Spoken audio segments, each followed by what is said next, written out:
Глава 26. Увеличивая возраст трав. Когда Ханли решил, что дождь будет идти бесконечно, наконец выглянуло солнце и разогнало тучи. Полмесяца назад Ханли раскрыл потенциал бутылки и, естественно, с тех пор был очень нетерпелив. Под чистым ночным небом он еще раз был свидетелем чуда 4-летней давности. Постепенно маленькие шары света слетелись и окружили бутылку, прежде чем слиться в одну большую светящуюся сферу. Наблюдая это чудо еще раз, он торжествующе поднял голову. Когда-то он боялся, что жидкость в бутылке можно использовать лишь один раз, но оказалось, что ее можно было многократно воспроизводить после использования. Спустя 7 дней ожидания бутылка, наконец, была полностью заполнена зеленой жидкостью. Когда Ханли увидел содержимое бутылки, его сердце внезапно сжалось, но он все равно был счастлив. Теперь, когда он был уверен, что обладает неограниченным запасом бесценных трав, ему больше не нужно волноваться о том, что план может провалиться. Необходимо знать, что степень ценности компонента зависит от его возраста. Чем старше травы, тем больше они вырастают. И в то же время ингредиент, который был наиболее ценным, естественно, было труднее найти. Некоторые из них можно было обнаружить лишь в глубине леса у отвесных скал. Тот, кто не рискнет своей жизнью, не найдет эти растения. Хотя существовало несколько аптек, которыми владели старшие, специализирующиеся на выращивании трав.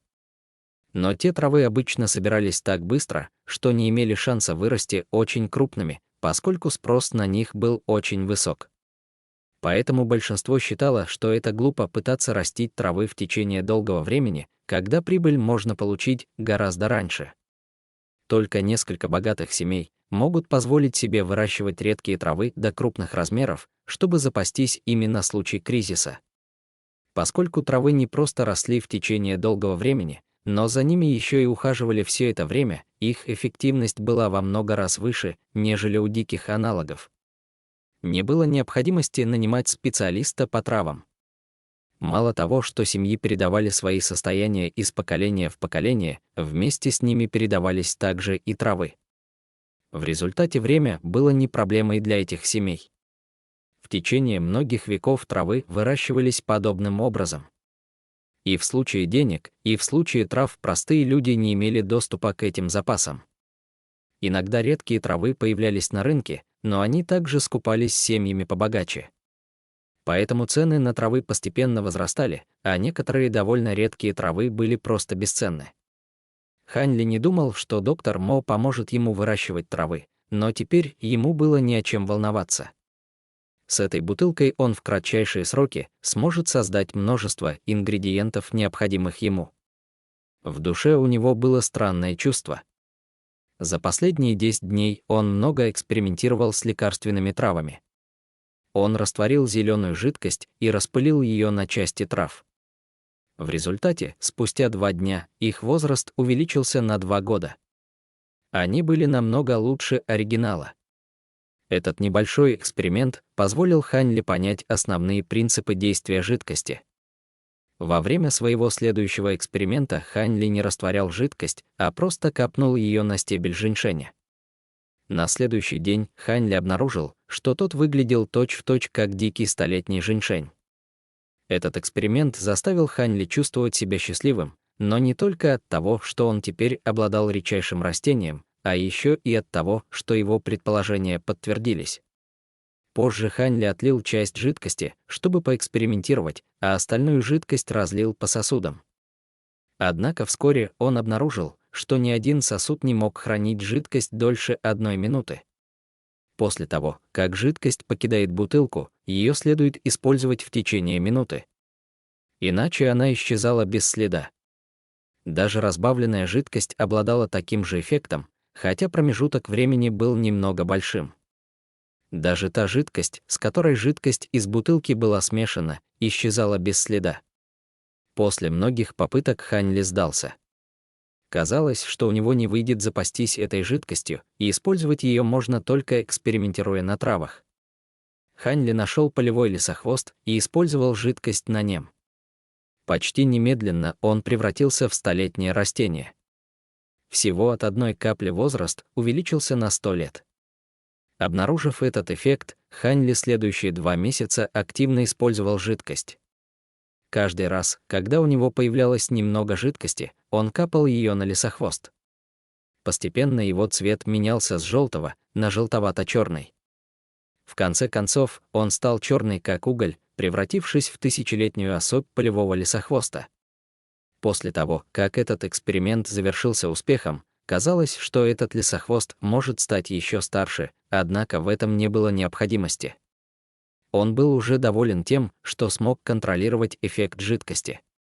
Кроме того, ему не нужны были настолько старые ингредиенты, примерно 100-летних было достаточно. В конце этой длинной серии экспериментов Хань Ли наконец решил сделать перерыв. Тут он вспомнил, что доктора Мо уже нет очень долго. Держа в руках тысячелетний побег лисохвоста, с вялым выражением Хань Ли откинулся на кровати. Он смотрел на побег, будто бы изучая его. Но если взглянуть на беспорядочно двигающиеся глаза Хань Ли, было ясно, что его вовсе не волновал лисохвост. Вместо этого он глядел в небо, думая о чем угодно, кроме лисохвоста. Он больше не был так счастлив, как тогда, когда создал этот побег. Вместо этого Хань Ли думал, какие опасности могла навлечь на него бутылка и какие меры предосторожности следует ему предпринять. Хань Ли многократно встречал в книгах доктора Мо о людях, которые трагически погибали, приобретая несметные сокровища. Если кто-то еще узнает о существовании этой бутылки, то Хань Ли вряд ли доживет до следующего дня. Например, если бы лидер зала узнал об этой бутылке, то, несомненно, он бы приложил все усилия, чтобы завладеть ею. Он бы не остановился ни перед чем, чтобы убить владельца и захватить сокровище, не позволяя больше никому о нем узнать. Я не могу никому говорить об этой бутылке, и мне следует быть осторожным, когда я использую ее. То, как она собирает свет, слишком заметно, и ее легко можно обнаружить, думал про себя Хань Ли. Он должен держать рот на замке, чтобы гарантировать сохранность этой тайны. Однако сейчас мне необходимо использовать выращенные травы. Если я не использую эту бутылку, то это будет чудовищной глупостью с моей стороны. Мне нужно найти способ стать лучшим. На мгновение он с грустью подумал о своих потребностях в культивировании. Было ясно, что его прогресс имел высший приоритет. Даже доктор Мо опасался, что Хань Ли едва ли чего-то достигнет за эти несколько лет. Глава 27. Создание легендарных лекарств. По крайней мере, Хань Ли был уверен, что пока доктора Мо не было в долине, он мог безопасно использовать бутылку. Ли был единственным живым человеком во всей долине, и никакой злоумышленник не был в состоянии попасть в ее пределы. Поскольку долина Руки Бога гарантировала ему практически полную безопасность, Хань Ли использовал бутылку по максимуму. Хань Ли оценил время, которое примерно понадобится доктору Мо, чтобы вернуться в долину. Скорее всего, он уехал на поиски какой-то редкой травы. Он сомневался, что эти травы можно было найти поблизости, поэтому доктор Мо отправился в такую даль, где еще не ступала нога человека. Однако, если он пошел только чтобы достать травы, то самое большее, что ему бы потребовалось, был год на дорогу туда и обратно. Доктор уже отсутствовал уже практически год. Хань Ли посчитал, что до возвращения доктора осталось примерно 6 месяцев. За день до его возвращения Хань Ли значительно снизит потребление жидкости из бутылки. Таким образом, пока доктор Мо отсутствует, Хань Ли должен был найти самый эффективный способ производства редких трав, чтобы получить как можно больше денежной выгоды с зеленой жидкости. Хань Ли создал бы лекарства и использовал бы их, чтобы, наконец, прорваться и достичь 4-го уровня до возвращения доктора. Раньше у него не было доступа к лучшим травам, необходимых ему. Множество растений, в которых так нуждался Хань Ли, были чудовищно дорогими. Их рыночная стоимость заставляла семьи терять целые состояния, а последователи боевых искусств дрались, чтобы только их заполучить. Доктор Мо, конечно, был мастером в создании лекарств, но у него никогда не было лекарств, оставленных про запас. Он создавал их только когда была на то необходимость. Хотя Хань Ли научился у доктора, как создавать лекарства, но он все еще не мог создать те, которые были нужны ему, поэтому единственное, что ему оставалось, это молча пытаться и вздыхать. Раньше Хань Ли изучал рецепты доктора Мо только потому, что ему это было интересно. Он никогда даже не рассчитывал, что у него появится шанс создать лекарство, которое требовало редчайшие ингредиенты, но все же он запомнил множество таких рецептов. Доктор Мо учил его вроде и с рвением, но в то же время и с некой толикой безразличия. Если Хань Ли задавал вопросы, то получал долгое и подробное разъяснение в мельчайших подробностях. Вероятно, доктор Мо считал, что эти рецепты были бесполезны, но так или иначе он давал пояснения своему ученику. Но зеленая жидкость изменила все, теперь у Хань Ли был доступ к редким травам. Теперь он должен был попытаться не сойти с ума от счастья, ведь теперь он мог создать лекарство, так необходимое ему. Однако не время было расслабляться, ведь осталось не так много времени, пока вернется доктор Мо. Тогда он больше не сможет неограниченно использовать бутылку, и была вероятность того, что не сможет использовать ее еще раз вообще. У Хань Ли не было ни малейшего желания рассказывать доктору Мо о бутылке. В душе он уже относился к доктору с подозрением, поэтому, естественно, он не собирался делиться с ним своей маленькой тайной. Хань Ли чувствовал, что их отношения были странными. Они не были похожи на обычные отношения ученик-учитель. Он вспомнил, как доктор иногда смотрел на него странным пристальным взглядом, который заставлял Хань Ли чувствовать, что он что-то скрывает. Особенно за последние 2 года Хань Ли почувствовал, что взгляд стал более пристальным. Это делало невозможным для Хань Ли стать доктору кем-то вроде близкого ученика, и ничто не могло изменить этого. Однако, кроме этой причуды, доктор был фактически очень добр к нему и всегда помогал, не ругая и не избивая его. Каждый раз, когда Хань Ли практиковался с напевом, доктор, не щадя себя, обеспечивал для него идеальные условия для этого. Однако даже это не могло скрыть неловкость, которая была между ними двумя. Доктор Мо знал об этом барьере, но он, казалось, даже и не пытался его разрушить. Их отношения были ограничены тем, что доктор следил за культивированием с напевом. Однако он стал скрывать гротеск в своем взгляде, когда осознал, что он заставлял Хань Ли чувствовать неловкость. В конечном счете, все дошло до того, что чувства едва ли были заметны. Но у Хань Ли все еще оставалось чувство, будто бы интуиция говорила ему, что даже при том, что доктор прекратил зловеще смотреть на него, он все еще лелеял свои планы. Скорее всего, доктор всего лишь пытался обмануть его. Вместо того, чтобы успокоить Хань Ли, он заставлял Го становиться все более и более осторожным. При таких обстоятельствах он не смел сказать доктору о бутылке.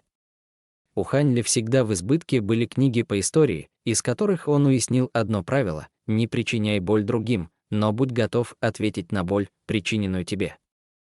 Если бы у доктора действительно были злые намерения, то Хань Ли был готов защищаться.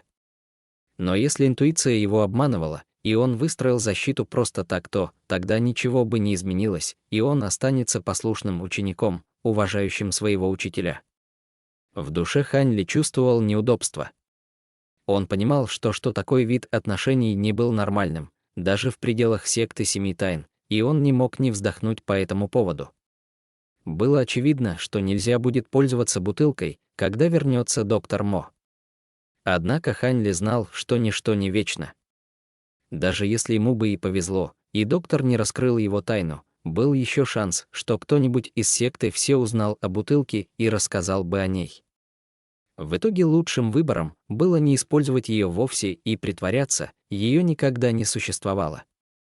Хань Ли решил, что будет очень нагло использовать бутылку после возвращения доктора. Он расслабился только тогда, когда добрался к своей кровати и уснул. В течение следующих нескольких месяцев Хань Ли, используя жидкость, создавал огромное количество ценных трав. Из них, по рецептам, он создавал ценные лекарства. Однако он также терпел и некоторые неудачи.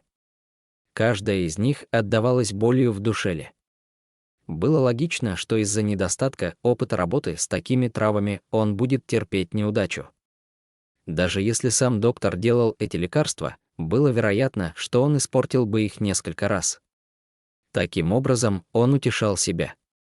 Гранула желтого дракона, порошок чистого духа, гранула золотой сущности и гранула повышенной живучести были очень редкими средствами, и все дюжина их лежала в бутылках перед Ханли.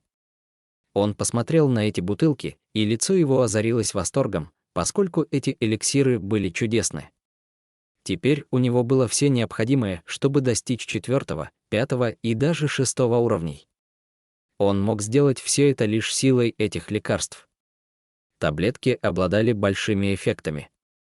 Гранула желтого дракона и гранула золотого сущности обе обладали эффектом повышения силы, помогая при обучении военным навыкам.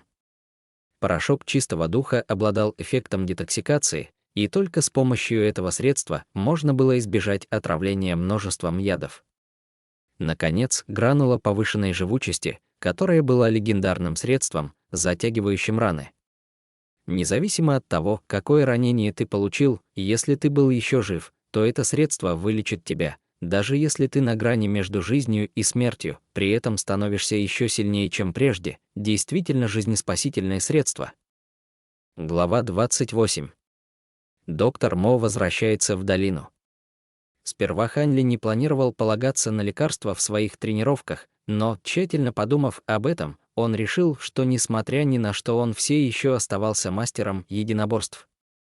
Кто знает, возможно, однажды он станет жертвой стихийного бедствия или будет пойман другим мастером и убит.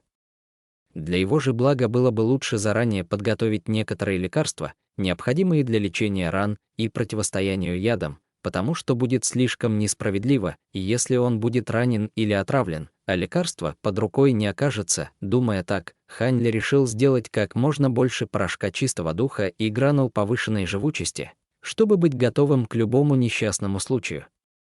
Человек может жить только одной целью, и Ханли не желал внезапно встретить безвременную кончину. Поскольку он был постоянно занят созданием лекарств, его культивирование с напевом сильно замедлилось. Но это было неизбежно, поскольку в мире всегда существуют вещи идеальные, и, естественно, всегда будет что-то, в чем ты непременно разочаруешься.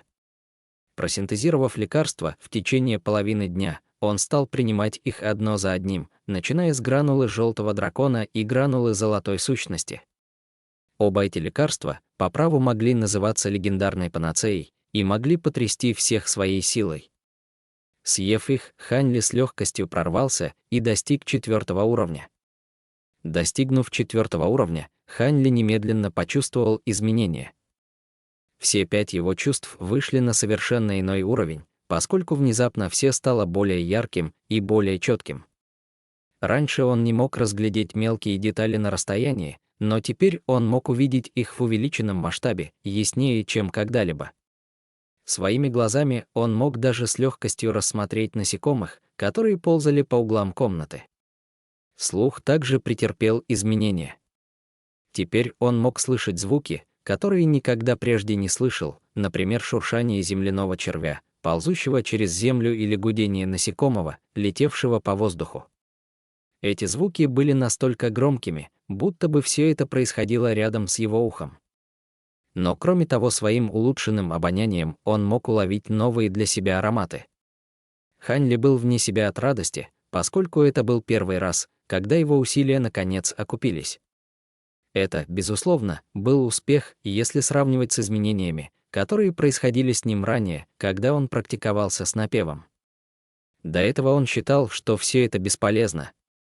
Хотя его чувства изменялись с каждым новым уровнем, но ни одно из тех изменений не было так заметно, как это, когда он достиг 4 уровня. Будто бы он стал совершенно другим человеком. Кроме того, он почувствовал, что его тело было намного быстрее, чем прежде. Даже ум стал более цепким.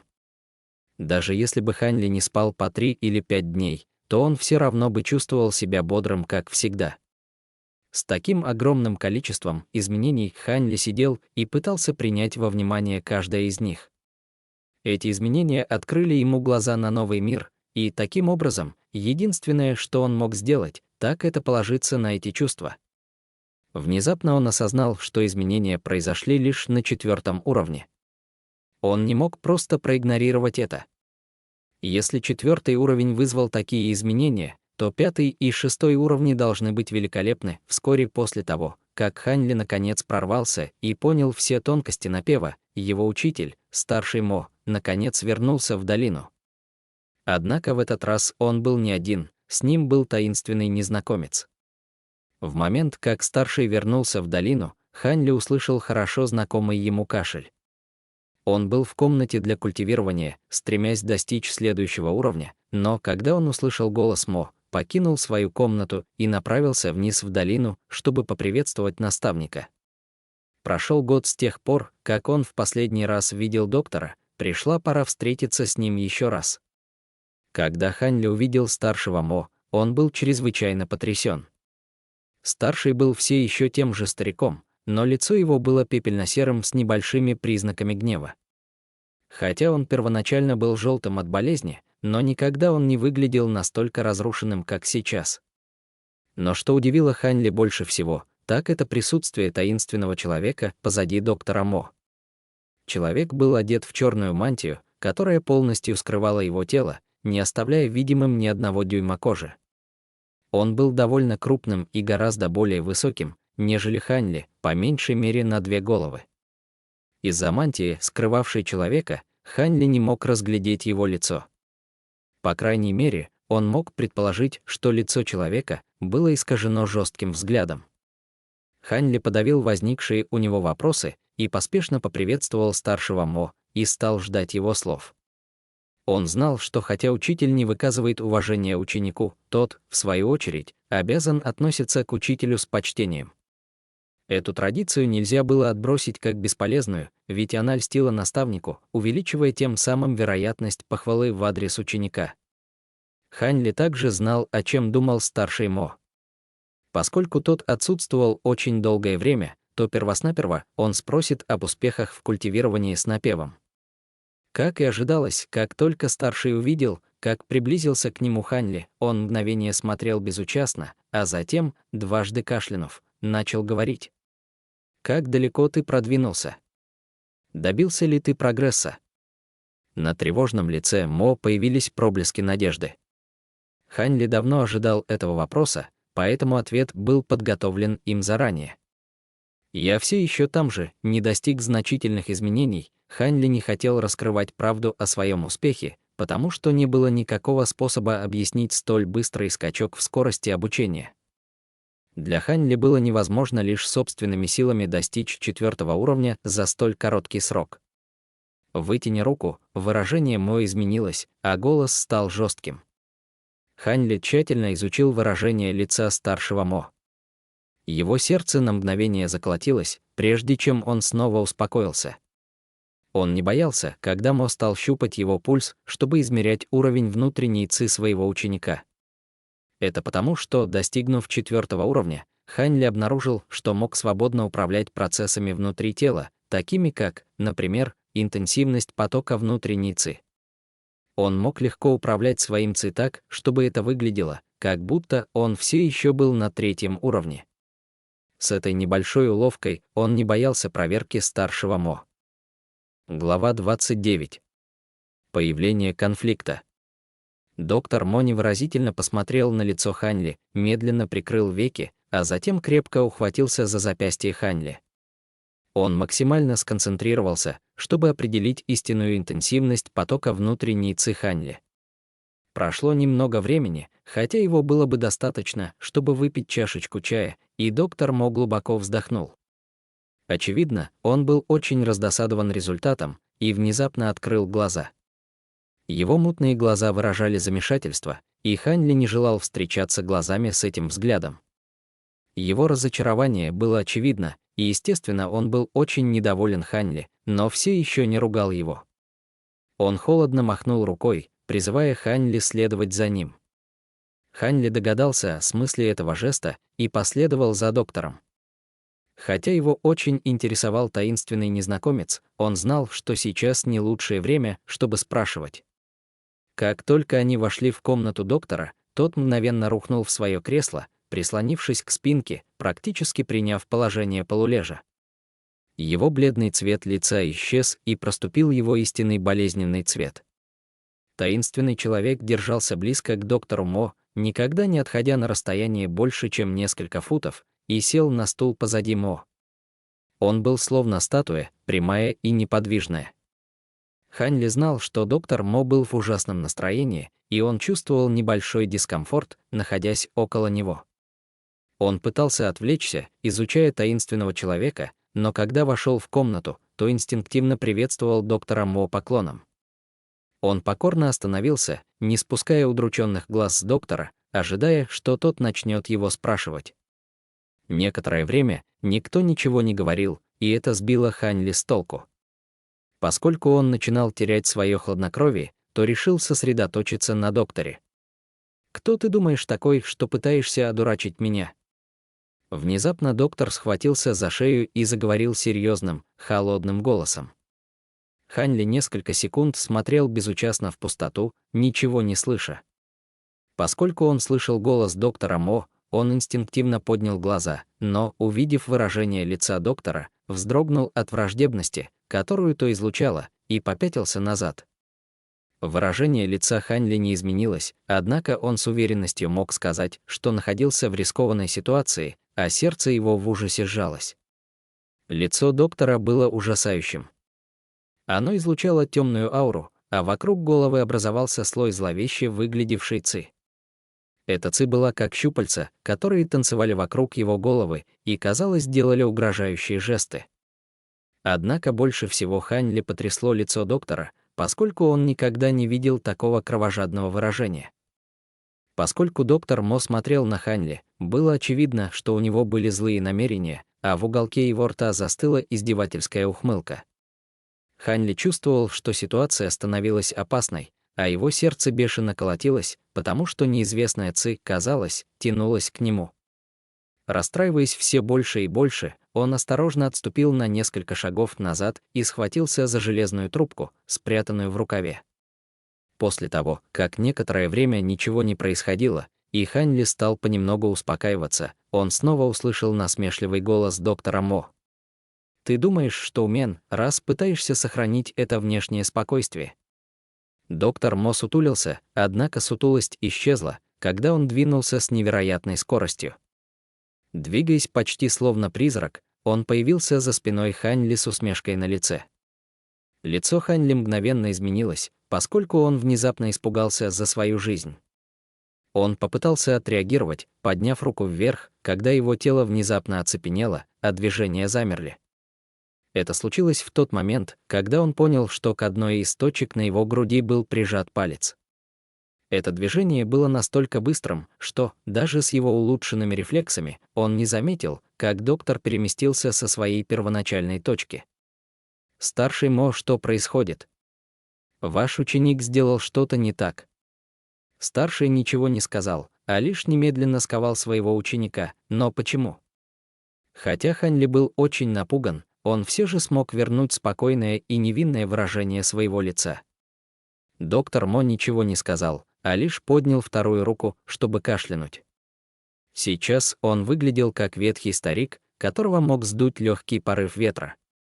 Ранее Хань Ли предполагал, что доктор Мо был очень умен, но физической силы ему не доставало. Теперь он понял, насколько же он ошибался. «Доктор Мо, что на вас нашло? Если ученик сделал что-то не так и обидел вас, то он, конечно же, примет любое наказание, которое вы посчитаете необходимым». Хань Ли попытался польстить ему. Доктор Мо не показал виду, что вообще услышал его слова. Он внезапно схватил Хань Ли за рукав и достал оттуда железный цилиндр. На лице его при этом появилась высокомерная усмешка. После этого Хань Ли почувствовал себя опустошенным. Его запасному плану против доктора так легко помешали. После этого у Хань Ли больше не было шансов против доктора. Хань Ли, ожидая продолжения, держал язык за зубами. На лице его появилось выражение покорности, когда он встретился взглядом с доктором. Внезапно казалось, будто время в комнате остановилось. Была абсолютная тишина, будто затишье перед бурей. «Превосходно! Превосходно!» Превосходно.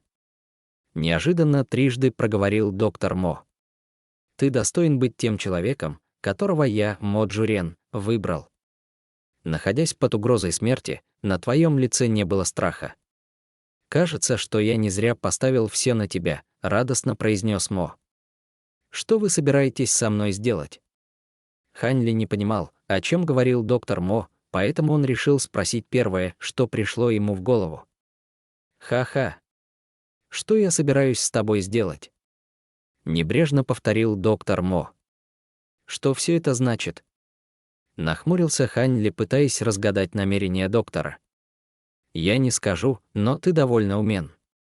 Разве ты еще не понял? У меня есть некоторые подозрения, но ничего специфического относительно ваших планов и побуждений, честно ответил Хань Ли. Очень хорошо, это приемлемо. Относительно вопросов, которые у тебя есть, ты должен задать их, нежели оставлять их неотвеченными. На его лице появилась зловещая улыбка, а зловещая ци начала расти, придавая внушающий страх взгляд. Я знаю, что когда-то ты не доверял мне как своему наставнику, всегда ограждаясь от меня. Однако это не имеет значения. Я также никогда не считал тебя своим учеником, фыркнул доктор Мо. Глава 30. Конец безжалостного человека. Как думаешь, сколько мне? Внезапно, задав этот вопрос, на его лице запульсировала жилка. Если основываться на вашей внешности, то вам где-то 60 лет. Но мне кажется, что это вопрос с подвохом, только не говорите мне, что на самом деле вы молоды. Хань Ли был очень ошеломлен, осознавая, что существует и такая возможность, но говорил все тем же унылым голосом. Цыц. Как хорошо, что я последователь стиля вечной весны. И из деревенского слабака я превратился в умного и влиятельного человека. Говорил доктор Мо, наблюдая за Хань Ли. Ты угадал. В этом году мне исполнилось 37. Эта невероятная фраза сорвалась из уст доктора. Как такое возможно? До сих пор Хань Ли удавалось сохранять спокойное выражение лица, но теперь он выглядел очень потрясенным. Это невозможно. Определенно нет. Когда люди смотрят на меня, они уверены, что я 60-летний старик, а некоторые дают мне все 70. Конечно, никто не сомневается в своих впечатлениях, лишь взглянув на меня, громко и резко сплюнул доктор Мо. Его голос давил на слух Хань Ли, заставляя его чувствовать, будто тот проникает в его нервы. Я, Мо Джурен, когда-то был выдающимся мастером боевых искусств в первых годах провинции Ланчжоу государства Юэ. Своими собственными руками я заслужил множество титулов, дарованных мне в Поднебесной, ха-ха. Тогда не было никого, кто не знал бы обо мне, руке демона. Голос доктора стал нормальным, когда тот сделал глубокий вдох и продолжил рассказывать свою историю. Поскольку он хорошо помнил свое прошлое, свет в его глазах стал острым как меч, будто бы он вернул себе былую силу. Слушая рассказ доктора, Хань Ли был удивлен. Он не думал, что у его мастера было такое впечатляющее прошлое. Как жаль. Хорошее не длится вечно. Став старше, я продолжал достигать все больших вершин в боевых искусствах, но мерзкие люди предали меня. Мой помощник, пользовавшийся наибольшим доверием, подсунул мне яд, успешно превратив меня в калеку. Даже при том, что мои медицинские навыки превосходны, я не смог полностью вылечиться, приступы боли продолжают изводить меня. Мой уровень в боевых искусствах резко упал, а моя репутация была разрушена. Боясь моих врагов, мне пришлось оставить свою семью и скрыться. Я отправился в другую область государства в поисках лекарств, способных вернуть мне былое могущество. Вспомнив эти горькие события, он непроизвольно сжал кулаки. Его ногти так глубоко впились в ладони, что он почувствовал, как потекла кровь. Очевидно, он не заметил этого, его лицо было омрачено гневом, а сам он скрежетал зубами и излучал убийственные намерения. В глазах его стоял злобный, пугающий взгляд. Казалось, что он ненавидел того, кто все у него отобрал, сделав его таким, каким он был сейчас. Услышав в его голосе обиду, Хань Ли не мог не почувствовать ужас. Холодок пробежал в его сердце. Но у небес есть глаза, и я случайно наткнулся на странную книгу. Книга была странно сложной, и мне пришлось приложить огромные усилия, чтобы понять ее. Я обнаружил, что в ней описан мощный метод, с помощью которого я могу вернуть свои силы. В результате внезапно затих старший Мо. На его лице появилось еще больше гнева, хотя также был заметен некий оттенок сожаления.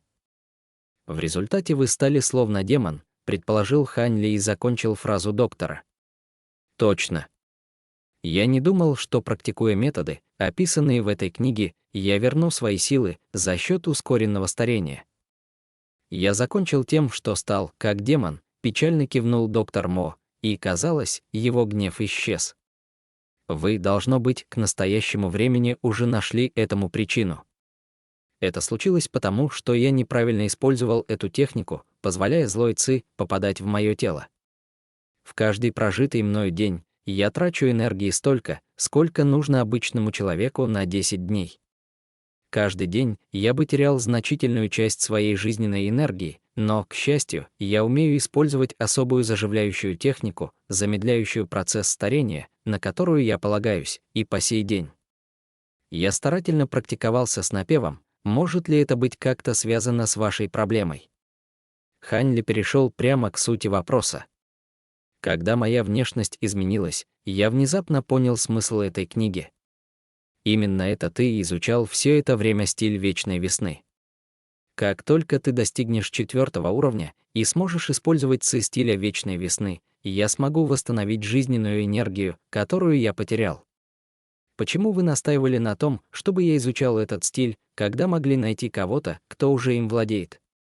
Пробормотал Хань Ли вопрос, мучавший его все это время. Ты думаешь, что стиль вечной весны — это что-то, что может изучить любой крестьянин? Этот напев требует, чтобы практик начал культивировать в раннем возрасте. Также необходимо, чтобы практик обладал духовным корнем. Я не знаю, что собой представляет духовный корень, но я повидал уже сотни детей, не способных изучить стиль вечной весны, сказал доктор Мо с небольшим раздражением. Тут есть особые условия. Хань Ли был поражен. Он не ожидал, что этот напев был настолько ограничивающим. После стольких лет я уже оставил надежду найти кого-то, кто мог бы изучить этот стиль, поэтому я решил замаскироваться доктором мира боевых искусств, путешествующего по миру. Во время моего путешествия я однажды увидел, что лидер секты Семи Тайн пал жертвой того же жестокого заговора. Как говорится, беда не приходит одна, поэтому я спас его жизнь. В благодарность он пригласил меня в секту. Я понял, что это мой шанс выжить, скрываясь в секте. Но однажды случилось чудо. Я уже оставил попытки вернуть свою прежнюю славу, но тогда я столкнулся с 2 учениками, тобой и другим мальчиком. Так или иначе, демоны или боги, должно быть, улыбнулись мне, поскольку у вас обоих был потенциал, чтобы практиковать особые стили боевых искусств. Даже если бы у вас не было должных умений, чтобы практиковать их, я все равно передал те знания вам. Я не ожидал, что вы оба достигнете успехов. Ха-ха. Действительно, небеса никогда не обрывают чей-то путь окончательно. Никогда не теряйте надежды, и выход найдется. На лице доктора появились следы усталости. Однако был также заметен опасно легкомысленный взгляд, поскольку он хвалил свое состояние. Мне все же не удалось достигнуть 4-го уровня стиля вечной весны. Почему вы так многого от меня ожидаете? Почему так на меня давите? Хань Ли высказал обеспокоивший его вопрос. В этом ты можешь винить только себя. Я потратил так много усилий и забочусь о тебе, но ты никогда не удовлетворял меня и всегда пытался обмануть меня, что этой железной трубой, что своим прогрессом в культивировании. Мы так близки, ведь остался всего 1 уровень, чтобы пройти его. Изначально я был готов проигнорировать это и дать тебе еще 2 года. Но за время моей поездки я встретил ненавистного мне врага. В результате моя жизнь сократилась еще больше. В лучшем случае я проживу еще год. Как ты можешь требовать от меня подождать?» Гордое выражение доктора исчезло без следа, заменяя его зловещей ухмылкой, глумящейся над Ханьли. Когда Ханьли услышал это, его лицо не показывало никаких эмоций. В душе его бушевало ревущее море. Он сообразил, что это, скорее всего, была правда. Как он мог оставаться спокойным, хотя Ханьли давно ожидал, что доктор что-то предпримет, он понятия не имел, что это будет такой великий и зловещий заговор. Цели доктора Мо, скрывавшиеся за тренировками Ли, и правда значительно превзошли его ожидания.